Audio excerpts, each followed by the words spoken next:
Okay. Ita mixkanatoni.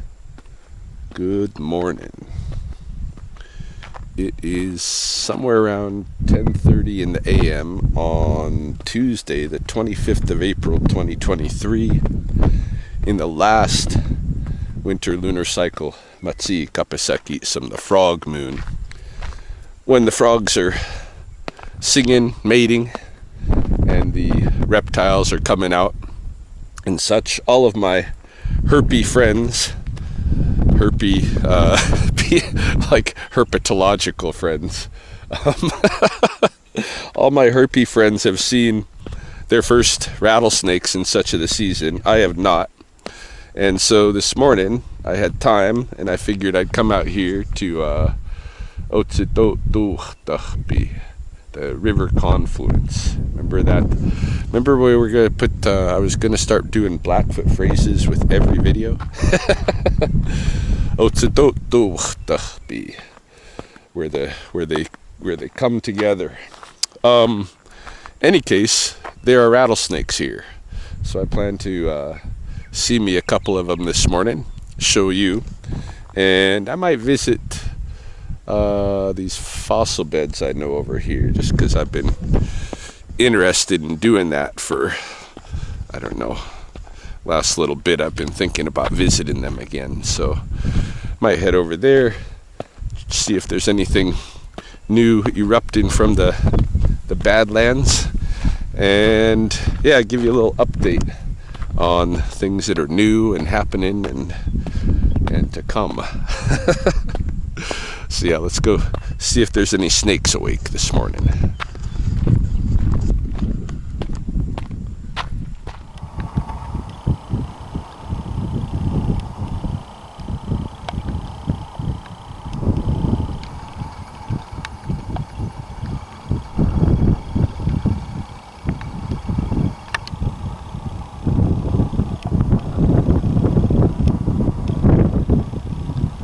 There she is, my first snake of the season. There's her den.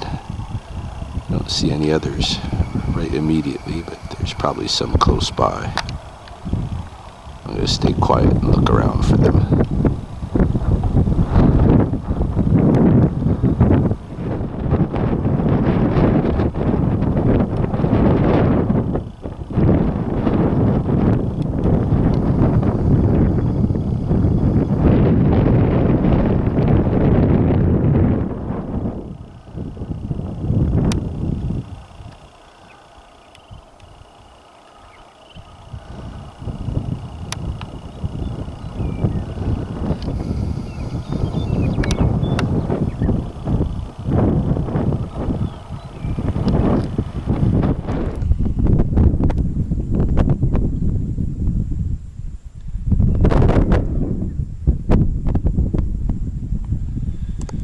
Well, I'm pretty happy.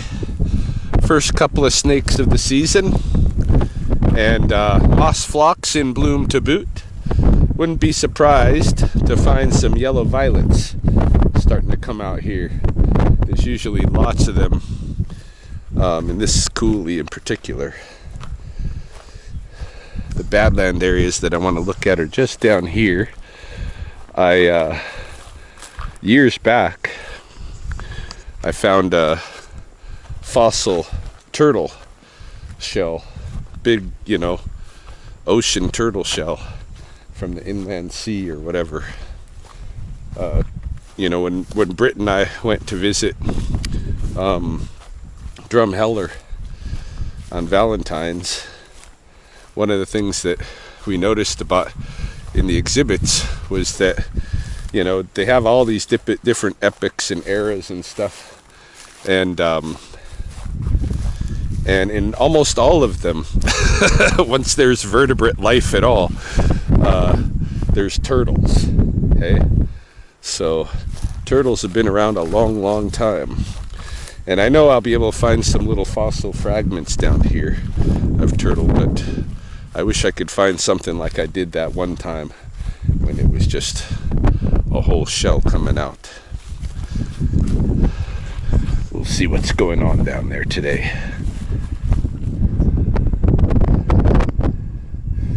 I should check down there. It looks like a bunch of stuff is broken off and fallen. There might be some stuff in there. It's this kind of layer here down at the base of this purpley stuff where you hit the bones, hey? Like here. It's a bone fragment, fossil bone. Here's like a vertebrae or something. Probably keep this one. This one's nice. I'd like to find alligator tooth. This might be alligator. This is either going to be turtle or alligator, I'm betting.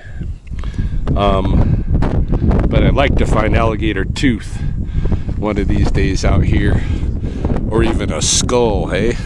I'm going to kind of check along where I can access here. There's a lot that I can't access, hey? It's just, you know, they call it Badlands for a reason. And I'm lucky that this piece isn't falling off and toppling me into the coulee right now. I'm a little bit concerned, so I'm going to scout around a bit more here quick, and then I'll show you if I find anything cool. Yeah, I'm just making my way down to this rubble. I think this rubble used to be the platform where I was finding the fossils that I was finding before, because I don't see that platform up there anymore. And this has all come spilling off this side here. So there's definitely going to be fossils in amongst this stuff, although it's not going to be easy to find because you know, the good stuff could be buried. You don't have that sediment layer to really go by, and it looks to me like there's been fossil hunters out here already, because I see cracked concretions here on the tops where I'm betting guys have hit it with a rock hammer. But they're not looking for the same kind of stuff I am. They're looking for ammonite.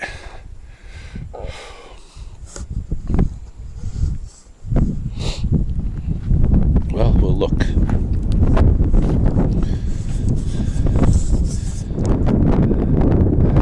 So I lied. This is actually the area where I was finding a lot of fossils before. Right here there was a turtle shell coming out at one point.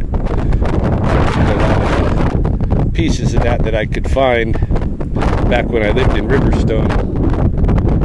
But I'm not seeing much up here today. What I did find overall on my visit this morning, though, I'll show you that here. This is the piece I was looking at before, and I don't know if this is spinal column or if this is metatarsal metacarpal. If it's metatarsal metacarpal stuff, then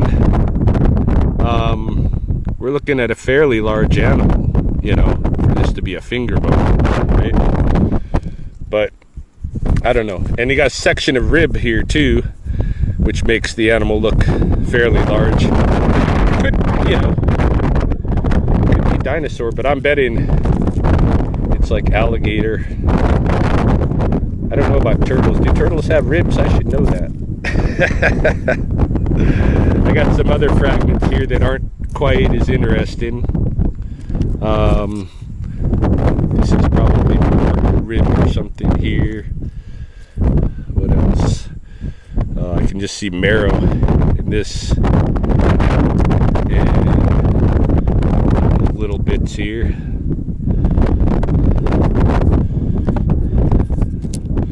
So anyhow, got a couple of interesting pieces that I'll hang on to. The rib and the spinal column section, or whatever that might be.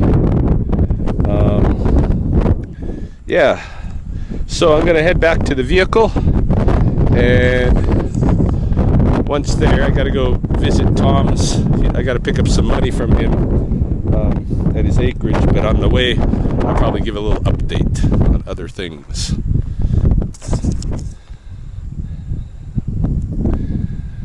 my first patch of blooming golden beans, buffalo beans for the season. That plant is called otsikini, like the shoe, hey? And my friend Dwayne, Mistaken Chief, hypothesizes that it's called the shoe because of the shape of the flower being almost like a little shoe.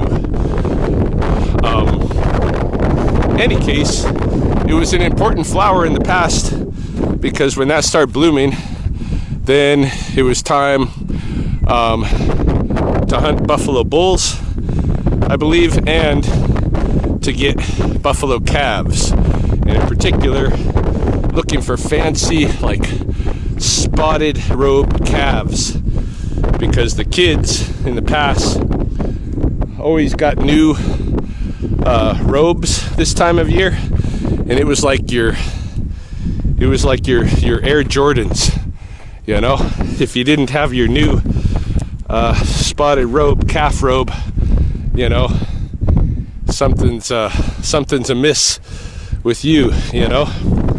What's up? So there's a real famous sun and moon story that used to outline, I think, the summer season, the moons of the summer season, but it's also relating to the constellation Miocbokoix, which is the bunched children in Blackfoot, Pleiades in English. And you start seeing the Pleiades, and then that means it's time to plant, hey, to get things planted. So this would be the time of the tobacco planting. But the old story was that these kids that didn't get their calf robes went and complained to the sun, and they went up to live in the sky, ditched their parents, you know, forever. So yeah, they are up there now, and the sun brutally punished the people for that in the summer that it occurred, with a huge drought that had everybody staying underground, digging trenches into the sides of the coulees, digging caves. The dogs would have to find groundwater because the rivers and the streams dried up, and they would trench for that. And eventually the dogs were the ones who started crying at night to the moon, calling to the moon to bring some relief, telling her, you know, it's the humans that upset the children, not us. Why are we paying this price? So the moon turned and brought wet and cold weather again, and everything went back to hunky-dory. But I do think there was a lot more to the story in the past. I think it's the equivalent story to it's the summer equivalent to Iskitsikamics, the story of the Big Dipper, the 7 stars, which is a winter story, sun and moon story. Any case, when that flower comes, yeah, it's calf robe, buffalo bull, and tobacco planting time.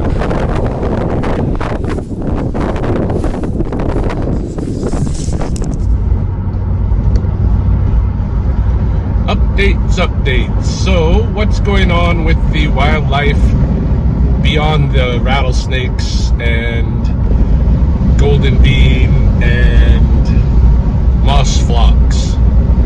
Well, I haven't taken the kayak out to the eagle's nest as proposed, but I've got time because they're not going anywhere. They're going to be there most of the season.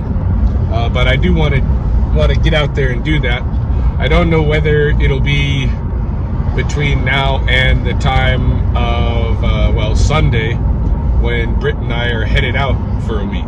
We are gonna drive down to Oregon, visit my family there, and I'm gonna show her the Oregon coast and the Willamette Valley and all of that, Columbia Gorge, all that good stuff.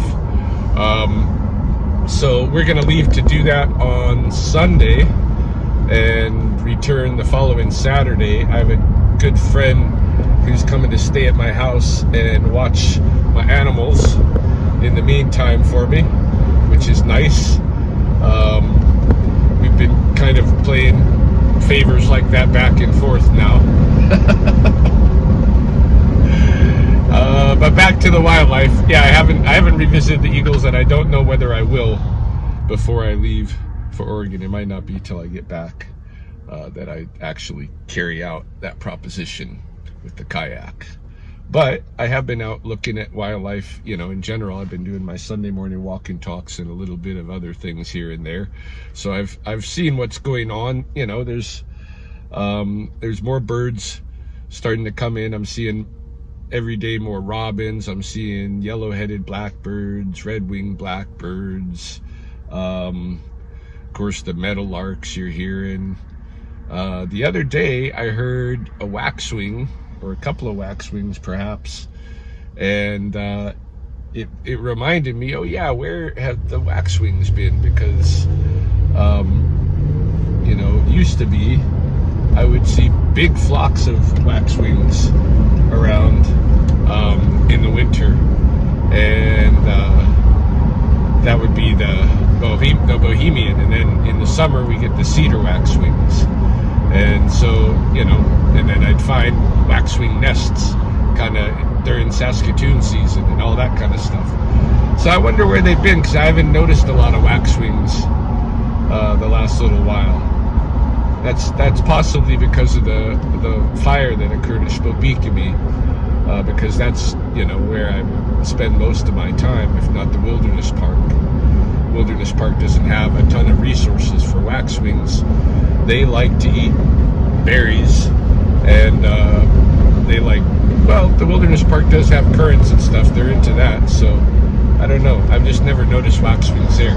Anyway, that's a tangent. The pelicans are back at the River Weir. I haven't gone down to see them, but I've seen lots of other people report them. I saw on one of my Sunday walk-in talks, I saw a pileated woodpecker in the Wilderness Park.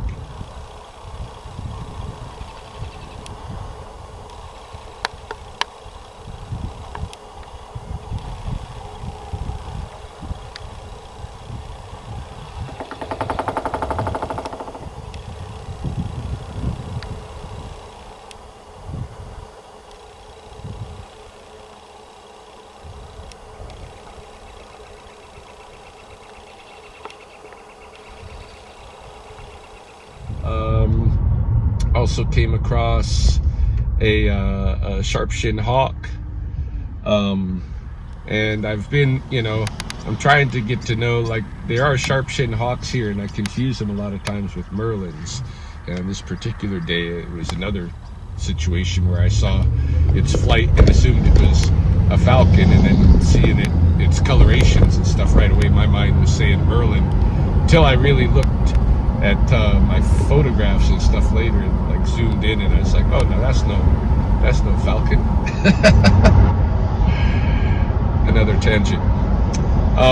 What else is going on? Oh, the cowpath tiger beetles are back out. I got a really nice picture just with my iPhone of a green wharf cowpath tiger beetle the other day when I was walking Sid the dog. Got those, by the way. I had mentioned at the close of my last video and showed I was picking up those gaming tables that I found in the alley while walking Sid the dog, and I got those up and running. Ordered the paddles and balls and pucks and all that jazz off of Amazon. Had it in a couple of days, put the things together, stabilized the legs, and they're all working great. This evening, in fact, Britt and I might be taking the foosball table out to her parents' house. We're gonna deposit it in their basement gaming room, Britt thinks we should maybe even bring both, but I want to play with the air hockey table a little bit. We'll see. I've always kind of like enjoyed air hockey, even though I'm not especially good at it or anything. But yeah, I want to play with that. Find a little. All right, what else is going on? Well, before I was in Cottonwood this morning, the reason I was on the west side was because I was dealing with animals in Riverstone. And the animals in Riverstone these days are being problematic, let's say. You've known for a couple of months now, I've been trying to catch this porcupine that eats the bark of the pine trees that are along the green strip on Riverstone Boulevard, coming into the subdivision. And the city has hired me to catch that porcupine, and I thought I had it because I did catch a porcupine, but it was in somebody's backyard, and I thought it might have been the same one, and it had just migrated off the green strip into the backyard a couple blocks away. Very, very probable, possible, but it wasn't. Or maybe it was, but there's another one back at the green strip eating the pine trees. So, any case, there's still a porcupine to be dealt with. I've had my cage out there for about 2 weeks now, and I just keep rebaiting, putting new bait and this kind of thing. It's not getting him. I'm hoping that on one of my monitoring trips, I'm gonna see him and just be able to use my catch pole, throw him in the back of my truck and take him elsewhere, which I've done for green strip porcupines in Riverstone before. But we'll see what comes. In any case, I also am dealing with a raccoon in the neighborhood there, or at least I was. As of today, I'm no longer. Reason being, okay, these kind of animal lover couple contracted me to catch this raccoon. They're worried that because it's very conspicuous, everybody has cameras and stuff, and they were able to learn of its presence because of their security cameras. They're worried that one of their neighbors might kill it, and so they thought they would hire me to capture and relocate it. They also have a koi pond in their backyard, and they were a little bit concerned that the raccoon might fish for koi, but it has been stopping at the pond regularly, and from what they can see from their cameras, it's just getting a drink, and then it comes up onto their deck where they have a feeding station for birds, and they often have peanuts and stuff like that, and it comes and grabs peanuts and feeds there. So I threw a trap up on the deck, one of my regular cage traps, and after a couple of times of losing the bait, they decide to set a camera trap out there to watch what happened, and we see that the raccoon is reaching out. He's going into the cage, but he's reaching over the foot pedal thing, grabbing the food and taking it. He's not stepping on the pedal. For whatever reason, he or she knows not to step on the pedal, or has an intuition not to do that. So then I bring one of my wooden traps, one of my old homemade wooden traps that has a larger kind of pedal trigger that it would be harder for the raccoon to reach over, and yet it still reaches over and grabs the stuff and leaves the trap and doesn't get caught. And so then I was like, okay, I've got the porcupine trap in Riverstone already. Why don't I leave that at the house for a night and see what happens? So we do that, and I caught the raccoon, got in the trap, and got caught. And at that point, buddy, it was late at night, I guess, and the homeowner there shut down the camera because the raccoon was trapped, and waited till morning to let me know it was gone. How it got out of that trap,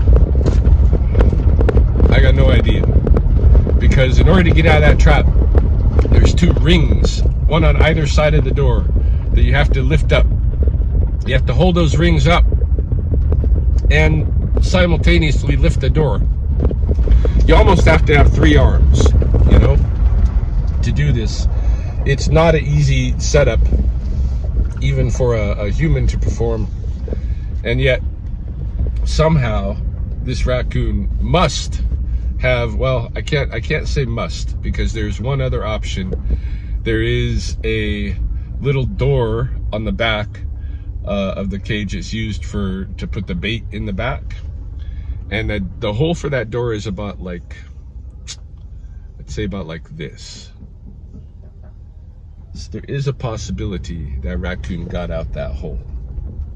And there was fur, a little bit of tuft of fur at the edge of that hole, but I would expect there to be anyway, because for sure he would have reached out, tried to get out. But I didn't suspect he could get out that hole. It would be very tight for a raccoon, and it wasn't like bulged out of place or anything like that. So I don't know.